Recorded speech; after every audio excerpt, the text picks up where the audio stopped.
Hey everybody.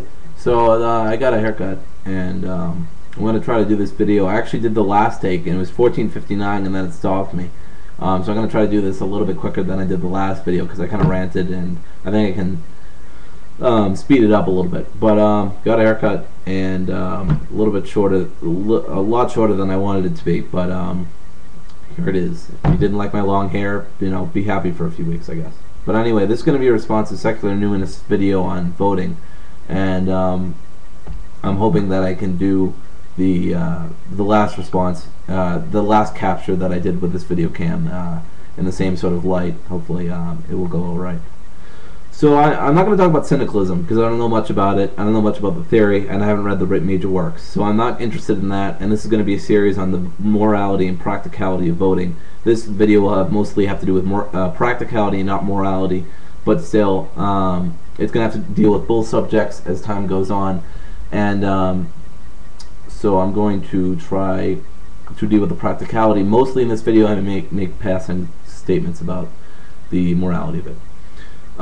So he starts off with the lesser of two evils argument, and I don't like this argument. I think that it really defeats the point of morality, where you only put two things that both are evil, and then you don't see any other alternatives, so you say, well, I'll go with the lesser of evils.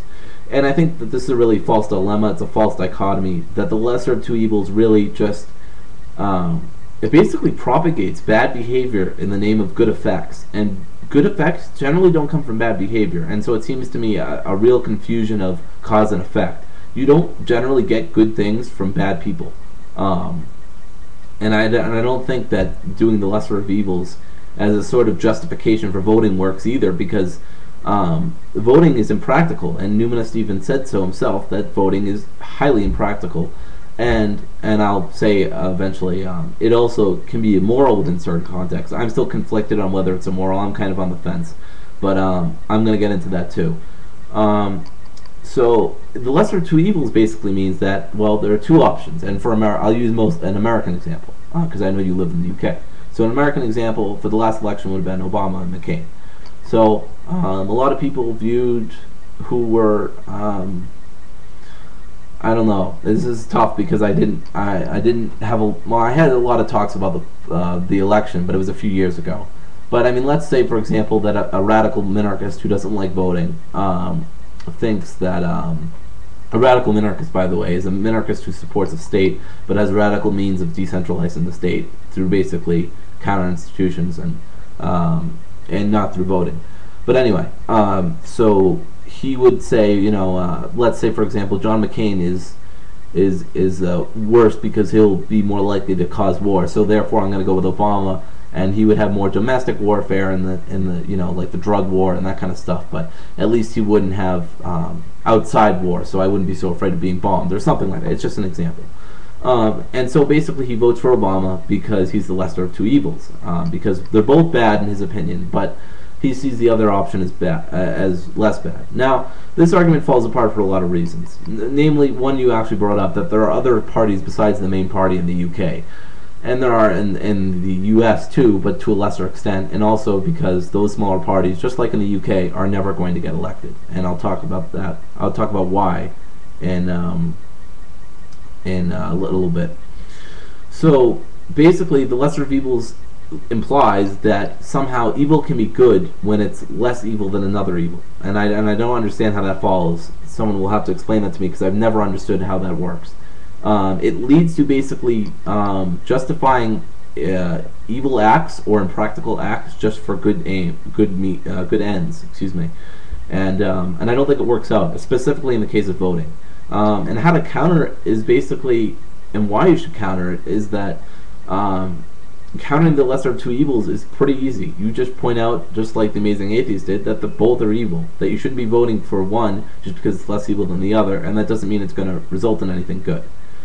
The state is a mafia. You pointed out that Ryan Falk, aka Fringe Elements, aka Stodels, aka Confederal Socialist, that he pointed out, made a very good observation that the state is a mafia, and basically that it legitimizes voting in my opinion, because voting, it's like an opinion poll. And there's this guy named R.J. Weapon, and he did a video about this, and it's an opinion poll. It's like, well, which ruler would you want better? Don't really worry about the results, because we're going to vote internally about who actually gets in. And this is more true in America. I don't know about the UK or its parliamentary system or its policies or that kind of stuff, but with America this is the case, because the popular vote doesn't actually get in. It's the person who gets the electoral college. I don't know how it works in the UK, but I think that that can apply to both, and I'll explain why in the next part. Carlin, George Carlin, a great comedian, had something on voting, and I'm going to put that in the description, as well as the R.J. Weapon link. And he basically said that the America had been bought and sold long ago, and that there was really no point in voting, and that there was really no, it was impractical. It was completely impractical. That you might as well, stay home, and which he did. So the state is a mafia. If you really believe that, and that's what got you into anarchism, and I actually found that out because you answered my question and you answered someone else's question and brought that up both times, then I don't see how you can see voting is ever right or practical, because you're basically giving the mafia some sort of credit for trying to rule you. But I'll get into that in another video. The three main parties and other parties, lesser parties won't win. This is just fundamental to understand, that the lesser parties will never win. The Libertarian Party, I don't remember what it got in America last time, but it was definitely under 10%. It was probably actually under 5% of the vote. And they'll probably go, yay, we got above 1%. I mean, but what does it really matter? It doesn't really matter. And the only time I can think where lesser party actually could get in was that guy in the early 90s who tried to get in. He was like in a third party, and I don't remember his name, but he got like 39% or something like that. He got like an extraordinary percent, but like he stopped for a while for no good reason. I don't remember why, and then he basically fell back. And I don't think it was for probably no reason. It was probably political influence or something like that. But even if he'd gotten in, I mean, let's say that your lesser party, your socialist party, gets in. What are they going to do?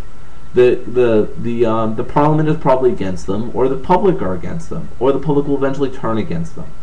Look what Obama is doing in America. In America, he has our form of your parliament, Congress, with him. And what has he done? Basically nothing. He hasn't closed Guantanamo Bay. He hasn't ended the Iraq War. He hasn't ended the Afghanistan War. The drone bombings are still going on in Pakistan. The drug war is still going on. Millions of arrests are still going on. I mean, nothing's changed. And the Congress is supposed to be with him. It was with him until the midterm elections. Now we have conservatives back in.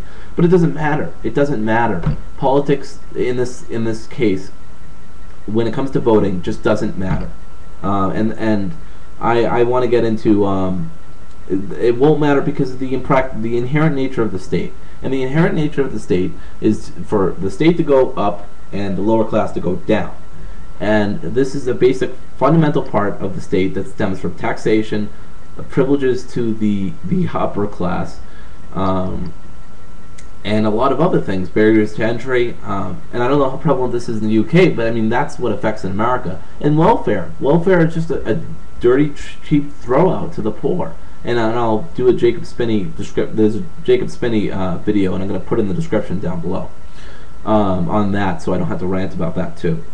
Idealism versus practical. Well, and the last point is that you don't really have much choice in elections anyway. You have an illusion of choice. They all want a higher centralization of the state in some manner or another. And decentralizing the state through state means, I mean, you're basically coming off as a Chomsky, and you kind of rejected Chomsky in a certain way that'll never work. That'll be temporary. I don't know why you're doing it. And that's not to disparage you, it's not to make fun of you, but I honestly don't understand why you're doing it. So idealism versus practicality, and this will be the last thing I talk about. Anti-statism is basically, being against. It's the defining principle of anarchism, or one of the defining principles of anarchism. I agree. When you said that in one of your videos, I agree with it. But I don't think.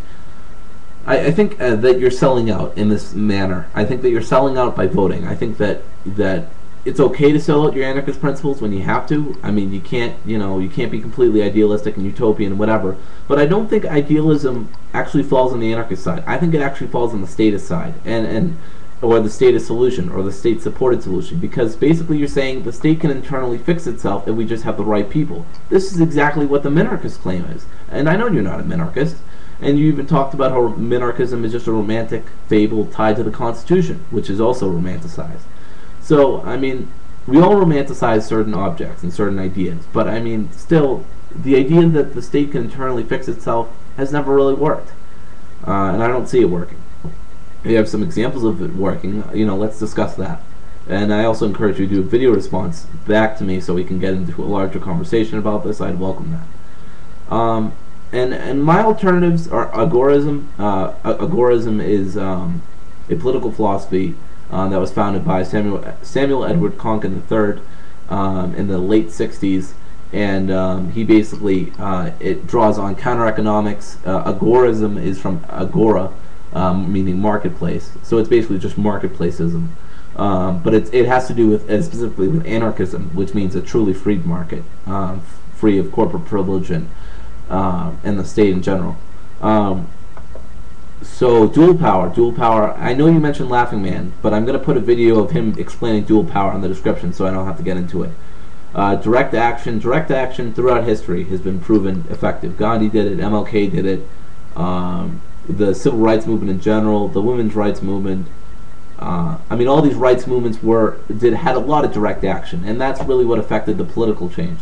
I'm not saying the political change actually did much, but I'm saying the direct action had an effect, and they didn't try to beg the politicians for changing laws. In some cases they did, but I think largely, or in part, they did not. And so I don't understand why you're voting, and I don't understand there's nothing to complain about, because this is just a cop-out. You shouldn't respond to people who say, well, if you don't vote, you have nothing to complain about. As George Carlin said, bullshit. If you vote incompetent politicians, and then they don't do something you don't like, you have no right to complain. I, on the other hand, as well as George Carlin, and this is what he said, I, on the other hand, who did not vote, stayed home, had nothing to do with the election, have nothing to do with the politician getting elected, or his decisions made. And I don't think you're screwing yourself if you don't vote. And I think that's where agorism, direct action, dual power, counter-economics, that's where all these things come in. And I'll do some links to explain those concepts to you. So I hope this wasn't too long, and I hope you can make a video response, and I'd greatly appreciate it if you did. But or we can private message. Either way, this will be the first of the series about the morality and practicality of voting, and the legitimacy of the state in general, but mostly voting. Alright, so thanks for watching.